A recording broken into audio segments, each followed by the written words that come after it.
Maria had just moved into a new apartment, hoping to start over and leave the weight of the past behind her.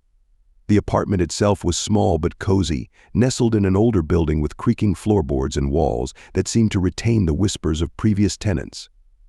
She filled the space with second-hand furniture, adding touches that reflected her personality. By the time she'd unpacked, the apartment felt almost like home almost. The first night she was too tired to notice much about her surroundings. She simply fell into bed, her mind drifting as the unfamiliar sounds of the apartment lulled her into a fitful sleep. It wasn't until a few days later, after a long day at her new job, that Maria came home and noticed something strange. Her answering machine, a quaint piece of technology she'd inherited with the apartment, was blinking. She hadn't even thought about it since moving in. No one had the number, she'd only kept the landline because it came with the lease. Maria set down her things, barely paying attention, and hit the play button. There was a brief moment of silence, followed by a low, faint static. She strained her ears, wondering if there was more to hear, but the static remained the only sound. It was like someone was on the other end, listening but saying nothing.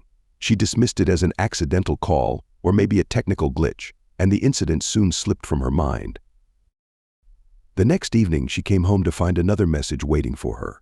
This time, her curiosity was piqued. She pressed play, expecting more static, but this message was different.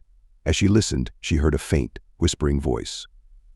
Her name, drawn out, almost painfully slow, echoed from the tiny speakers. Marie. The sound was chilling, and she felt a prickle at the back of her neck. She forced herself to breathe, convincing herself that someone was playing a prank, though she couldn't shake the eerie feeling that crept over her. By the third day, Maria had started to dread coming home. Yet again, the machine had recorded a new message. This time, the voice seemed more insistent, almost desperate. It whispered things about her, things that no one should have known. She listened as the voice revealed details about her daily routine, recounting with sickening accuracy what she'd done, where she'd gone, and even what she'd worn. The realization dawned on her slowly, like a cold shadow spreading over her heart. Someone, or something, was watching her. Anxious and desperate for answers, Maria called the phone company the next morning.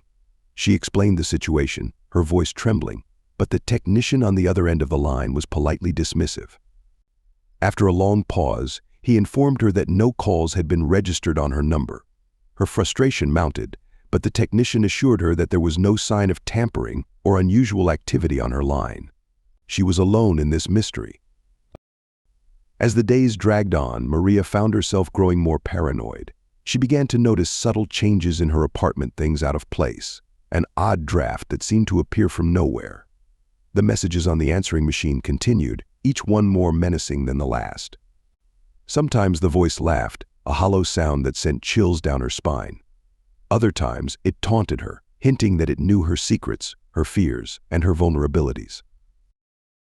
In a last attempt to regain some control, Maria installed a small security camera in her living room, positioning it so that it captured a wide view of the space.